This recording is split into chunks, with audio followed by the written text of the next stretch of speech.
आप देख रहे हैं 7 न्यूज। मैं आपके साथ मोहम्मद सलमान जुनैदी। ಕೋಲಾರ ದಿಗಂಬರೇಶ್ವರ ಸಂಸ್ಥಾನ ಮಠದ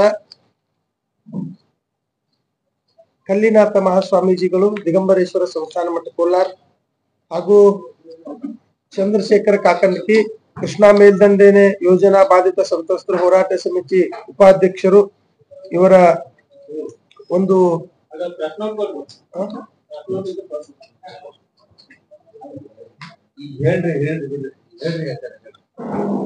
ವಿಜಯಪುರ ನಗರದಲ್ಲಿ ಹಮ್ಮಿಕೊಂಡಿರ್ತಕ್ಕಂಥ ಈ ಸುದ್ದಿಗೋಷ್ಠಿ ಅಂತಂದ್ರೆ ಇವತ್ತು ರಾಜ್ಯದಲ್ಲಿ ಸುಮಾರು ವರ್ಷಗಳ ಹಿಂದೆ ನೀರಾವರಿ ಒಳಪಟ್ಟಿರ್ತಕ್ಕಂತಹ ಆಲಮಟ್ಟಿಯ ಇವತ್ತಿಗೂ ಕೂಡ ಸನ್ಮಾನ್ಯ ಸಿದ್ದರಾಮಯ್ಯನವರು 2013ರಿಂದ 2018ರವರೆಗೆ ಅಧಿಕಾರವನ್ನು ವಹಿಸಿದ್ರು ಕೂಡ ಮಾಡ್ತೀನಿ ಅಂತ ಹೇಳಿ ಮುಂದೆ ಅವ್ರು ಮಾಡ್ಲಿಲ್ಲ. ಮತ್ತೆ ಮುಂದೆ ಬಂದಿರ್ತಕ್ಕಂಥ ಯಡಿಯೂರಪ್ಪನವ್ರ ಸರ್ಕಾರ ಆಗಿರ್ಬೋದು, ಬೊಮ್ಮಾಯಿ ಅವರ ಸರ್ಕಾರ ಕೂಡ ಮಾಡ್ಲಿಲ್ಲ. ಅದಕ್ಕೆ ಅವ್ರು ಮಾಡ್ಲಿಲ್ಲ ಅಂತೇಳಿ ಹೊಳ್ಳಿ ಮತ್ತೆ ಮರಳಿ DKC ಅವರು ಹಾಗೂ ಸಿದ್ದರಾಮಯ್ಯ ನೇತೃತ್ವದ ಕಾಂಗ್ರೆಸ್ ಸರ್ಕಾರ ಜನರಿಗೆ ಆಶ್ವಾಸನೆಯನ್ನು ಕೊಟ್ಟು ನಾವು ಪ್ರತಿ ವರ್ಷನೂ ಕೂಡ 40,000 ಕೋಟಿ ರೂಪಾಯಿಗಳನ್ನ ನೀರಾವರಿಗೆ ಕೃಷ್ಣಾ ಮೇಲ್ದಂಡೆ ಯೋಜನೆಗೆ ಇಡ್ತೇವು ಅಂತೇಳಿ ಘಂಟಾಘೋಷವಾಗಿ ಉತ್ತರ ಕರ್ನಾಟಕಕ್ಕೆ ಬಂದಾಗ ಘೋಷಣೆಯನ್ನು ಮಾಡಿ ಮರಳಿ ಈಗ ಅವರು 1 ವರ್ಷಕ್ಕಿಂತ ಹೆಚ್ಚು ಅಧಿಕಾರಾವಧಿ ಮುಖ್ಯಮಂತ್ರಿಗಳಾಗಿ ಸೇವೆಯನ್ನು ಸಲ್ಲಿಸ್ತಾ ಬಂದಿರತಕ್ಕಂಥದ್ದು. ಇವತ್ತಿಗೂ ಕೂಡ ಈ ಕೃಷ್ಣಾ ಯೋಜನೆಗೆ ಎಷ್ಟು ದುಡ್ಡು ಇಡ್ತೇವು ಅಂತಕ್ಕಂಥದ್ದು ಇವತ್ತಿಗೂ ಕೂಡ ಹೇಳ್ತಾ ಇಲ್ಲ. ಅದಕ್ಕ ಈಗಲಾದ್ರೂ ಕೂಡ ಈ ಭಾಗ ಏನು ಉತ್ತರ ಕರ್ನಾಟಕ ಅಂತಕ್ಕಂಥದ್ದು ಮತ್ತು ದಕ್ಷಿಣ ಕರ್ನಾಟಕ ಅಂತಕ್ಕಂಥದ್ದು ನಿಮ್ಮಲ್ಲಿ ಭೇದ ಭಾವ ಐತಿ ಅಂತಕ್ಕಂಥದ್ದು ಎತ್ತಿ ತೋರಿಸ್ತಕ್ಕಂಥದ್ದು.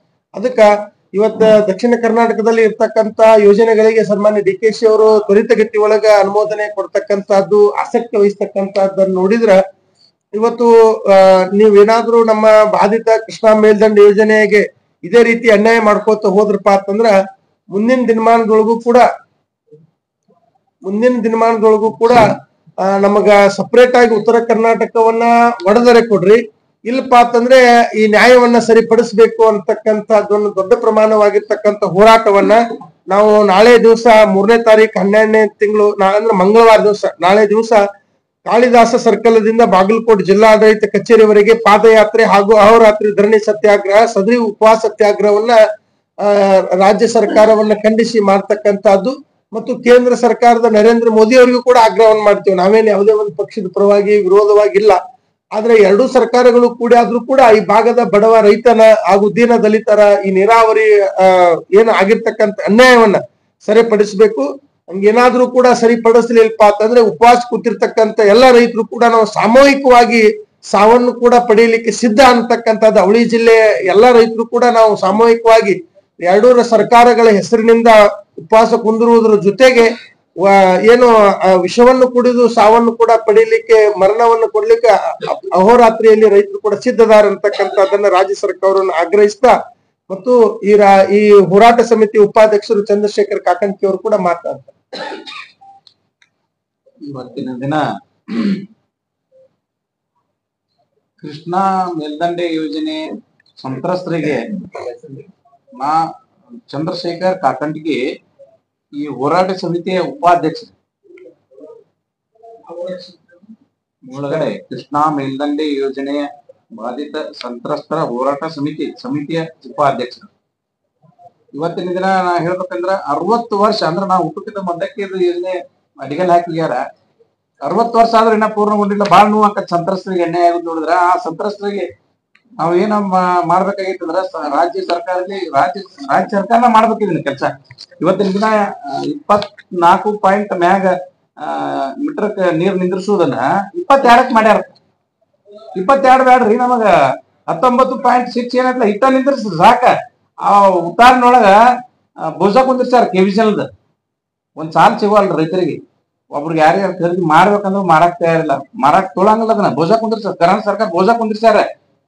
ಇವತ್ತಿನ ದಿವಸ ನಮಗ ಒಂದು ಮುಳುಗಡೆ ಮಾಡ್ರಿ, ಇಲ್ಲ ಸಂತ್ರಸ್ತರಿಗೆ ಅನ್ಯಾಯ ಆಗೋದನ್ನ ತಡದ 24 ಕಂಟಿನ್ಯೂ ಮಾಡ್ರಿ, ಇಲ್ಲ 19ಕ್ಕೆ ಕೈ ಬಿಡ್ರಿ. ನಮ್ಮನ್ನ ಇಷ್ಟ ರೈತರಿಗೆ ಸಂತ್ರಸ್ತರಿಗೆ ಅನ್ಯಾಯ ಆಗೋದನ್ನ ದೇಶಕ್ಕಾಗಿ ತ್ಯಾಗ ಮಾಡಿದಂತ ಸಂತ್ರಸ್ತರಿಗೆ ಒಂದು ಒಳ್ಳೆ ಇದು ರಾಜ್ಯ ಸರ್ಕಾರಕ್ಕ ಒಂದು ಈಗ 5 ಗ್ಯಾರಂಟಿ ಕೊಟ್ಟದ. 5 ಗ್ಯಾರಂಟಿ ಒಳಗೆ ಇದು ಒಂದು 1ನೇ ಗ್ಯಾರಂಟಿ ಇದೆ ಸಂತ್ರಸ್ತರಿಗೆ. ಇದೇ ಬಿಜಾಪುರ ಒಳಗ ಮಾತು ಕೊಟ್ಟೋಗ್ಯಾರ. ಇದೇ ಈಗಿದ್ದಂತ ಸ್ಟಿಲ್ MLA ಮುಖ್ಯಮಂತ್ರಿ ಮಾತು ಕೊಟ್ಟಾಗ್ಯಾರ. ಏನಂತ ಕೊಟ್ಟಾಗ್ಯಾರ? ಇದು ಒಂದು 5 ಗ್ಯಾರಂಟಿ ಒಳಗೆ ಇದು 1ನೇ ಗ್ಯಾರಂಟಿ ಅಂತ ಕೊಟ್ಟಾಗ್ಯಾರ ಸಂತ್ರಸ್ತರಿಗೆ. ಅದ್ರ ಕೊಟ್ಟ ಅದನ್ನ ಮರ್ತ ಇವತ್ತು 22 ಮಾಡಾಕತ್ತಾರ ಅಂದ್ರೆ ಇವ್ರ ಅಪ್ಪನ ಮನೆ ಆಸ್ತಿ ಅಲ್ಲ ಇದು ಮಾಡಾಕ. ಹಂಗಲ್ರಿ, ಇದು ಸಂತ್ರಸ್ತರ ಕಣ್ಣೀರನ್ನು ಒರೆಸುವಂತ ದಗದ ಮಾಡ್ರಿ, ಒಳ್ಳೇದ್ ಮಾಡ್ರಿ ಅಂತ ನಾವು ಕೇಳಾಕತ್ತೇವು. ಸಂತ್ರಸ್ತರಿಗೆ ಏನಾಗ್ಯಾವ, ಈ ನೀರ್ ನಿಂದ್ರೋದ್ರಿಂದ ಭೂಮಿ ಸೋಳತ್ತಕತ್ತಾವ. 19ಕ್ಕ ಕೈ ಬಿಡ್ರಿ, ಒಂದು ಇಲ್ಲ ಅಂದ್ರ 24 ಪೂರ್ಣಗೊಳಿಸಿರುತ್ತೆ. ಈ 3ನೇ ತಾರೀಕಿನ ದಿವಸ ಎಲ್ಲರೂ ಸಂತ್ರಸ್ತರ ಮನಿ ಟಚ್ ಆಗಿ ನಾವ್ ಎಲ್ಲರಿಗೂ ಹೇಳಿ ಉಟ್ರು ಬರ್ತಾರ. ಅಹೋರಾತ್ರಿ ಧರಣಿಯನ್ನ ಮಾಡಾಕತ್ತೇವು. ಆ ಧರಣಿಗೆ ಉಳಿದದ್ದು ಒಂದ ದಾರಿ ಏನಂದ್ರ ಧರಣಿ ಮಾಡೋದು ಒಂದ ದಾರಿ ಉಳಿದ್ರಿ. CM ಅವ್ರಿಗೆ ಅಲ್ಲಿದ್ದ ನಮ್ಮ ಭಾಗದ MLA ಅವ್ರು ಒಟ್ರು ಹೇಳ್ಯಾರ. ಇಟ್ರು ಹೇಳಿದ್ರು ಕೇಳಿಲ್ಲ, ಗೆಜೆಟ್ ಪಾಸ್ ಮಾಡ್ತಾರ 22ಕ್ಕೆ. ಅಂದ್ರ ಸುಪ್ರೀಂ ಕೋರ್ಟಿಗೆ ಅದನ್ನ ಇದು ಮಾಡ್ತಾರತ್ತ, ಅಪಿಡೇಟ್ ಹಾಕ್ತಾರ. ಮತ್ ಹಿಂಗ್ ಮಾಡಿದ್ರ ಸಂತ್ರಸ್ತರ ಗತಿ ಏನು? ಅದಕ್ಕಾಗಿ ನಾವು 3ನೇ ತಾರೀಕಿನ ದಿವಸ ಧರಣಿ ಮಾಡ್ತೇವು. ಸಂದರ್ಭ ಬಂದ್ರ ಪ್ರಾಣ ತ್ಯಾಗಕ್ಕೂ ಸಿದ್ಧದಾರ, ನಾವು ಸಿದ್ಧದೇವು.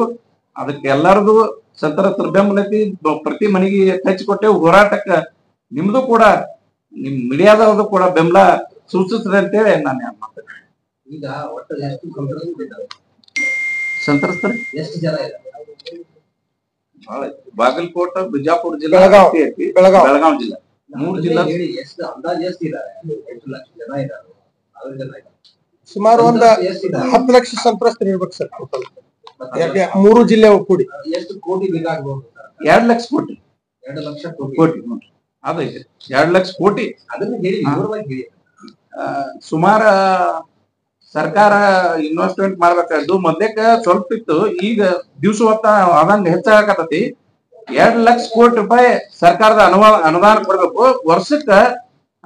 ಅವ್ರು ಹೇಳಿದಂಗ CM ಏನ್ ಸಿದ್ದರಾಮಯ್ಯ ಅದಾರಲ್ಲ, ಎಲೆಕ್ಷನ್ ಪೂರ್ವ ಹೇಳಿದ್ದ ಇದು 1 ವರ್ಷಕ್ಕೆ 40,000 ಕೋಟಿ ಕೊಟ್ಟ 5 ವರ್ಷ ಅವಧಿಯೊಳಗೆ ಪೂರ್ಣಗೊಳಿಸ್ತೇವೆ ಯಾರು. ಆದ್ರೆ ಇವತ್ತಿಗೆ ಅದೇನು ಇಲ್ಲ ಅವ್ರ ತಲೆಯಾಗ ಇಲ್ಲ. ಎಲ್ಲರಿಗೂ ಎಲ್ಲ ಇದ್ರ ಬಗ್ಗೆ ನೀವು ಮಾತು ಕೊಟ್ರಿ, ಆದ್ರೆ ಇದನ್ನ ಯಾಕೆ ನೀವು ಅನುಷ್ಠಾನಗೊಳಿಸಲ್ರಿ?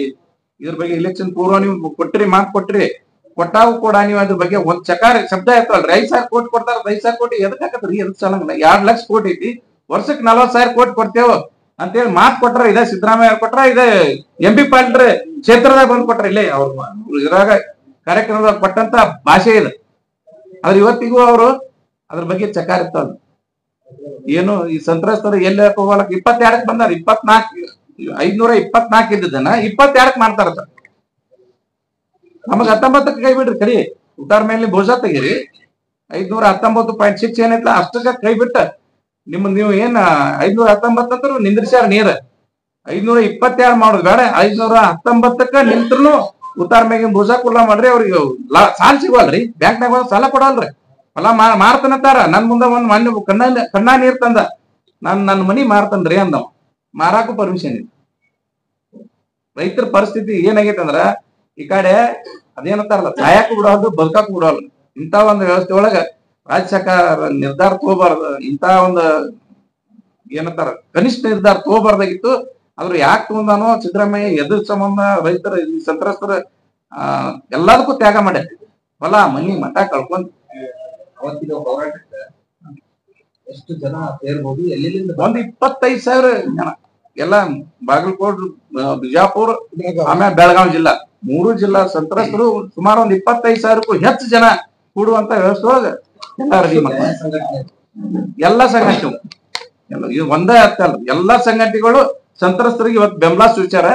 ಆಮೇಲೆ ಗುರುಗಳು, ಶ್ರೀಗಳು, 3 ಜಿಲ್ಲಾ ಮಠಾಧೀಶರು ಕೂಡ ಬೆಂಬಲ ಕೊಟ್ಟರು. ಅವರು ಇವ್ರನ್ನ ಎಲ್ಲರೂ ಬೆಂಬಲ ಕೊಟ್ಟರೆ. ಎಲ್ಲರೂ ಅಧಿಕೃತ 3ನೇ ತಾರೀಕು ಚಾಲು ಆದದ್ದು. ಅಹೋರಾತ್ರಿ ಧರಣಿ ಹಿಡ್ಕೊಂಡ್ ಪ್ರತಿ ತಾಲೂಕಿಗೆ ಒಂದೊಂದ್ ದಿವ್ಸ ಕೊಟ್ಟಿರ್ತೇವೆ. ಎಲ್ಲರೂ ಬಂದ್ ಅಲ್ಲಿ ಅಟೆಂಡ್ ಬರ್ತಾರ, ಧರಣಿ ಒಳಗೆ ಭಾಗವಹಿಸ್ತಾರೆ. ಇಲ್ಲ, ತಾವು ಹೇಳ್ತಕ್ಕಂತ ಮಾತು ಸರಿ. ಆದ್ರೆ ಏನಾಗಿದೆ ಅಂದ್ರೆ ಪರಿಸ್ಥಿತಿ ಇವತ್ತು, ಮೊನ್ನೆ ಒಬ್ಬ ರೈತ ಹೊಲದೊಳಗ ತಮ್ಮ ಮನೆಯೊಳಗೆ ಏನೋ ತನ್ನ ಮಗುವಿಗೆ ಆರಾಮಿಲ್ಲ ಅಂತೇಳಿ ಅನ್ಕೊಂಡಾಗ ಬೇರೆ ಕಡೆ ಹೋಗಿ ಸಾಲ ತಗೋಬೇಕಪ್ಪ ಅಂತಂದ್ರ ಬ್ಯಾಂಕ್ ಒಳಗ್ ಹೋದ್ರ ಹಕ್ಕುಗಳ ಒಳಗ ಅಲ್ಲಿ ಅದ್ರ ಮೇಲೆ ಬೋಜಾ ಕುಂತೈತಿ. ಬೇರೆದವ್ರಿಗೆ ಹಾಕಿ ಒಬ್ಬರಿಗೆ ದುಡ್ಡು ಕೊಟ್ಟು ಹೋಗ್ಬೇಕಪ್ಪ ಅಂತಂದ್ರು ಕೂಡ ಆಗ್ತಾ ಇಲ್ಲ. ಅವಾಗ ಇಲ್ಲ ಸ್ವಾಮೀಜಿ ನಾವು ಇರುವುದು ಏನೋ ಸಾಯುವುದೇನೋ ಅಂತೇಳಿ ಅಂತಕ್ಕಂಥ ಕಣ್ಣೀರನ್ನು ನೋಡಿದ್ರೆ ಇವತ್ ಪರಿಸ್ಥಿತಿ ಆಗ್ತಕ್ಕಂಥ ಅನ್ಯಾಯ. ಇವತ್ತ ನೀರ್ ನಿಂದಿಸುವುದಂದ್ರೆ ಅನೇಕ ಭೂಮಿಗಳ ಸವಳಾಗ್ಯಾವ. ಆದ್ರೆ ನಮ್ದೇನಪ್ಪಾ ಅಂತಂದ್ರೆ ನಿಮಗ ಜನರಿಗೆ ನೀವು ಮಾತು ಕೊಟ್ಟಿರ್ತಕ್ಕಂಥದ್ದು ಸರ್ಕಾರಗಳು ಅದು ಬಂದಿಂದಾದ್ರೂ ಕೂಡ ನಾವು ಎಂ ಬಿ ಪಾಟೀಲ್ರ ಉಸ್ತುವಾರಿ ಮಂತ್ರಿಗಳು, ನಮ್ಮ ಜಿಲ್ಲೆ ಉಸ್ತುವಾರಿ ಮಂತ್ರಿಗಳು ಮತ್ತು ಕಾಂಗ್ರೆಸ್ ಸರ್ಕಾರದ ಪ್ರಭಾವಿ ಮಂತ್ರಿಗಳು ಮತ್ತು ನಮ್ಮ ಕ್ಷೇತ್ರದ ಶಾಸಕರು ಶಿವಾನಂದ ಪಾಟೀಲ್ರು ಕೂಡ ಪ್ರಭಾವಿ ಮಂತ್ರಿಗಳು, ಜಿಲ್ಲೆ ಒಳಗೆ ಅತ್ಯಂತ ಪ್ರತಿಷ್ಠಿತ DCC ಬ್ಯಾಂಕ್ ಅಧ್ಯಕ್ಷರು ಕೂಡ ಅದಾರ. ಆದ್ರೆ ಇವರು ಇನ್ನಷ್ಟು ಹೆಚ್ಚಿಗೆ ಏನು ಈ ನಮ್ಮ ವಿಜಯಪುರ ಜಿಲ್ಲೆಯನ್ನ ಅತ್ಯಂತ ಹೆಚ್ಚಿನ ನೀರಾವರಿಯನ್ನ ಇಬ್ರು ಮಂತ್ರಿಗಳು ಕೂಡ ಮಾಡಿದ್ದಾರೆ. ಆದ್ರೆ ಇವತ್ತಿಗೂ ಕೂಡ 24 ಮಾಡ್ಲಿಕ್ಕೆ ಇವರು ಸಿದ್ದರಾಮಯ್ಯನವ್ರ ಮೇಲೆ ಪ್ರಭಾವ ಮಾಡಿದ್ರೆ ಖಂಡಿತವಾಗ್ಲೂ ಕೂಡ ಇದು ಸಾಧ್ಯ ಆಗ್ತೈತಿ. ಆದ್ರೆ ಇವರು ಯಾಕೆ ಸುಮ್ ಕೂತಾರ ಅಂತಕ್ಕಂಥನೂ ನಮ್ಮಲ್ಲಿ ಐತಿ ಅಂತಕ್ಕಂಥದ್ದು ಈ ಸಂದರ್ಭದೊಳಗೆ ನಾ ಹೇಳಿಕ್ಕೆ ಇಚ್ಛೆ ಪಡ್ತೇನೆ. ಯಾಕಪ್ಪ ಅಂತಂದ್ರೆ ನಾವ್ ಏನಾದ್ರೂ ಕೂಡ ನೀವು ಸಿದ್ದರಾಮಯ್ಯನವ್ರ ಮಾಡ್ಲಿಲ್ಲ ಅಂದ್ರ ನಾವು ಶಾಸಕಕ್ಕೂ ರಾಜೀನಾಮೆ ಕೊಡ್ತೇವೆ, ಮಂತ್ರಿ ಸ್ಥಾನಕ್ಕೂ ರಾಜೀನಾಮೆ ಕೊಡಬೇಕು ಅಂತೇಳಿ ನೀವು ಆಗ್ರಹಿಸ್ಬೇಕಂತೇಳಿ ಎಂ ಬಿ ಪಾಟೀಲ್ರಲ್ಲಿ ಕೂಡ ಈ ಸಂದರ್ಭದೊಳಗೆ ಹೇಳಿಕ್ಕೆ ಇಚ್ಛೆ ಪಡ್ತೇವೆ. ಮೊನ್ನೆ ತಿಮ್ಮಾಪುರ ಅವ್ರಿಗೆ ಕೂಡ ನಾವು ಮನವಿಯನ್ನು ಕೂಡ ಮಾಡಿ ಬಂದಿದ್ದೇವೆ. ನೀವು ಮುಳುಗಡೆ ಸಂತ್ರಸ್ತರ ಹೋಟ್ನಿಂದ ಆರಿಸಿ ಬಂದು ಇವತ್ತು ಮುಳುಗಡೆ ಸಂತ್ರಸ್ತರ ಕ್ಷೇತ್ರದೊಳಗೆ MLA ಆಗಿದ್ದು, ಮುಳುಗಡೆ ಕ್ಷೇತ್ರ ಸಂತ್ರಸ್ತರ ಒಬ್ಬ ಮಂತ್ರಿ ಆಗಿದ್ದು, ಇವತ್ತಿಗೂ ಕೂಡ ಈ ನ್ಯಾಯವನ್ನು ನೀವು ಸರಿಪಡಿಸ್ಲಿಕ್ಕಾಗಿಲ್ಪ ಅಂತಂದ್ರೆ ನೀವು ಶಾಸಕ ಸ್ಥಾನಕ್ಕೂ ರಾಜೀನಾಮೆ ಕೊಡ್ರಿ, ಮಂತ್ರಿ ಸ್ಥಾನಕ್ಕೂ ರಾಜೀನಾಮೆ. ನೈತಿಕತೆ ನಿಮ್ದು ಏನಾದ್ರು ರೈತರ ಬಗ್ಗೆ ಕಾಳಜಿ ಇತ್ತಪ್ಪ ಅಂತಂದ್ರೆ ನೀವು ಮಂತ್ರಿ ಸ್ಥಾನಕ್ಕೂ ರಾಜೀನಾಮೆ ಕೊಡ್ಬೇಕು, ಶಾಸಕ ಸ್ಥಾನಕ್ಕೂ ರಾಜೀನಾಮೆ ಕೊಡ್ಬೇಕು ಅಂತೇಳಿ ಈ ಸಂದರ್ಭದೊಳಗೆ ಹೇಳ್ತಾ, ನೀವು ಕೊಡಕ್ ಆಗ್ಲಿಲ್ಪ ಅಂತಂದ್ರೆ ನಿಮ್ದೇ ಮುಖ್ಯಮಂತ್ರಿಗಳದಾರ, ನೀವೇ ಮಂತ್ರಿಗಳು ಕೂಡ ಆದ್ರಿ, ನಮ್ ನ್ಯಾಯವನ್ನು ಸರಿಪಡಿಸ್ರಿ. ಮತ್ತೆ ನಿಮ್ಮ ಜನಪ್ರತಿನಿಧಿಯನ್ನಾಗಿ ಆರಿಸಿ ಬರ್ತಾರ, ನೀವು ಇದೇ ರೀತಿ ಒಬ್ಬ ಒಳ್ಳೆ ಜನಪ್ರತಿನಿಧಿಯಾಗಿ ಸೇವೆ ಸಲ್ಲಿಸ್ರಿ ಅಂತೇಳಿ ನಾವು ಮಂತ್ರಿಗಳಿಗೆ ಎಂ ಬಿ ಪಾಟೀಲ್ರಿಗೆ ಆಗ್ರಹ ಮಾಡ್ತೇವೆ. ನಮ್ದು ಏನಂದ್ರೆ ಉತ್ತರ ಕರ್ನಾಟಕ ಏನೈತಿ ಅನ್ಯಾಯ ಮಾಡಾಕ್ತಾರ. ಮೇಕೆದಾಟು ಯೋಜನೆ ಅಂದ್ರೆ ಮೇಕೆ ಅಂದ್ರೆ ಏನ್ ಆಡ ದಾಟುವಂತ ಯೋಜನೆ ಕಿಮ್ಮತ್ ಕೊಡ್ತಾರ. ಇಲ್ಲಿ ದೊಡ್ಡ ಸಮುದ್ರದ ಹರಿದಂಗ ಹರಿದತ್ ನಮ್ ಕೃಷ್ಣಾ ಮೇಲ್ದಂಡೆ ಯೋಜನೆ ಅಂದ್ರ ಅದಕ್ಕೆ ಒತ್ತ ಕೊಡಲ್ರಿ. ಅಂದ್ರೆ ತಾರತಮ್ಯ ಮಾಡಾಕ್ತಾರ. ಉತ್ತರ ಕರ್ನಾಟಕದವ್ರಿಗೆ ಅನ್ಯಾಯ ಆಗತೈತಿ. ನನ್ ಲೆಕ್ಕೇನು BJP with Congress with JDS ನಾವು ಏನ್ ಉತ್ತರ ಕರ್ನಾಟಕದ MLA MP MLC ಇದ್ಕೊಂಡ್ ಎಲ್ಲಾರು ರಾಜೀನಾಮೆ ಕೊಟ್ಟು ನಿಮ್ ಮನ್ಯಾಗ ಕುಂದ್ರಿ, ನಿಮಗ್ ನೀಗ್ಲಿಕ್ಕಂದ್ರ ಒಂದು ಮಾಡ್ರಿ. ಅಂದ್ರೆ ಉತ್ತರ ಕರ್ನಾಟಕದ ರಾಜಕಾರಣಿಗಳ ಹಿತಾಸಕ್ತಿ ಕಡಿಮೆ ನೂರೊಂದು ಕಡಿಮೆ ಐತಿ. ಇವ್ರ ಏನ್ ಮಾಡ್ತಾರ ಕಾಂಗ್ರೆಸ್ನವ್ರು, ನಾವ್ ಏನ್ರ ಅಂದ್ರ ನಾವ್ ಯಾರು ಮುಖ್ಯಮಂತ್ರಿ ಕೆಟ್ಟ ಕೇಳ್ತಾರ ಸುಮ್ ಕುಂದಿರ್ತಾರ. ವಿರೋಧ ಪಕ್ಷನವ್ರು ಹೇಳ್ತಾರ ಇವ್ರ ಅಧಿಕಾರನಾಗಿದ್ದಾರ ಅವ್ರು ಕುಂದಿರ್ತಾರ, ಅವ್ರ ಅಧಿಕಾರನಾಗಿದ್ದಾರ ಇವ್ರು ಕುಂದಿರ್ತಾರ. ಹುಟ್ರು ಒಂದ ನಾಣ್ಯದ ಎರಡು ಮುಖ ಇದ್ದಂಗ ಆಗ್ಯಾರ. ಆದ್ರ ಅನ್ಯಾಯ ಆಗೋದನ್ನ ಇಲ್ಲ MLA ಆಗಲಿ ಕಾಂಗ್ರೆಸ್ನವ್ರು ಇರ್ಲಿ ಬಿಜೆಪಿ ಅವ್ರಲ್ಲಿ ಯಾರು JDS ಅವ್ರಲ್ಲಿ ಒಟ್ಟರು ಕೂಡಿ ಉತ್ತರ ಕರ್ನಾಟಕದವ್ರು ಹೋರಾಟ ಮಾಡ್ಬೇಕು. ಹೋರಾಟ ಮಾಡಿದಾಗ ಇದಾಕತ್ತೆ ಅನ್ನುವಂತ ಭಾವನೆ ಅವ್ರಿಗೆ ಬರೋಲ್ರಿ. ಒಟ್ರ ನನ್ಗೇನ್ರ ಅಂದಾನ ಸಿದ್ದರಾಮಯ್ಯ ಏನ್ರ ಅಂದಾನ ಅಂತ ಗಪ್ ಕುಂದಿರ್ತಾರ ಕಾಂಗ್ರೆಸ್ನವ್ರು. ಹಂಗಲ್ಲದ ಉತ್ತರ ಕರ್ನಾಟಕದವ್ರು ಬಿಜೆಪಿ ಹಿಡ್ಕೊಂಡು JDS ಬಿಜೆಪಿ ಅವ್ರ ಎಲ್ಲಾರು ಕಾಂಗ್ರೆಸ್ನವ್ರು ಹಿಡ್ಕೊಂಡ ಒಟ್ರು ನಾ ರಾಜೀನಾಮೆ ಕೊಡ್ತಾನ ಬರ್ಲಿ, ಅವಾಗ ಅದ ಯೋಜನೆ ಕಾರ್ಯಗತ ಆಕತಿ. ಒಂದ್ ವೇಳೆ ಒಲ್ಲೆ ಅಂದ್ರ ಉತ್ತರ ಕರ್ನಾಟಕ ಹೊಡಕ್ ಒಲ್ಲೆ ನಮ್ಗೆ ನಮ್ದು ಏನಾರ ಮಾಡ್ಕೊತೇವ ನಾವು. ಉತ್ತರ ಕರ್ನಾಟಕ ಬಸ್ ಬೇಡಿಕೆ ನಮ್ದು ಏನೈತಿ ಕೃಷ್ಣಾ ಮೇಲ್ದಂಡೆ ಐತಿ, ಅದ್ರ ಜೋಡಣೆ ಉತ್ತರ ಕರ್ನಾಟಕ ರಾಜ್ಯ ನಮ್ದು ಆಲಿ, ಪ್ರತ್ಯೇಕ ರಾಜ್ಯ ಆಲಿ ಅಂದಾಗ ನಾವೆಲ್ಲಾ ಮಾಡ್ಕೋತೀವಿ. ನಮ್ದು ನಾವು ಮಾಡ್ಕೊಳಕ್ ನಮಗ್ ಕೈ ಬಿಟ್ಟು ಕೊಡ್ರಿ ಅಂತಕ್ಕಂತ ಘಂಟಾಘೋಷವಾಗಿ ಹೇಳುವಂತ ಮಾತು ಏನಪ್ಪಾ ಅಂತಂದ್ರ, ಒಂದು ಎಲ್ಲಾ ಮೂರು ಪಕ್ಷದವ್ರು ರಾಜೀನಾಮೆ ಕೊಡ್ರಿ ಈ ಕೆಲಸ ಸಂಬಂಧ ಸಂತ್ರಸ್ತ ಸಂಬಂಧ, ಇಲ್ಲ ಉತ್ತರ ಕರ್ನಾಟಕ ಹೊಡೆದು ಕೊಡ್ರಿ, ನಾವ್ ಇಲ್ಲೆಲ್ಲ ನಾವ್ ಮಾಡ್ಕೋತೀವಿ.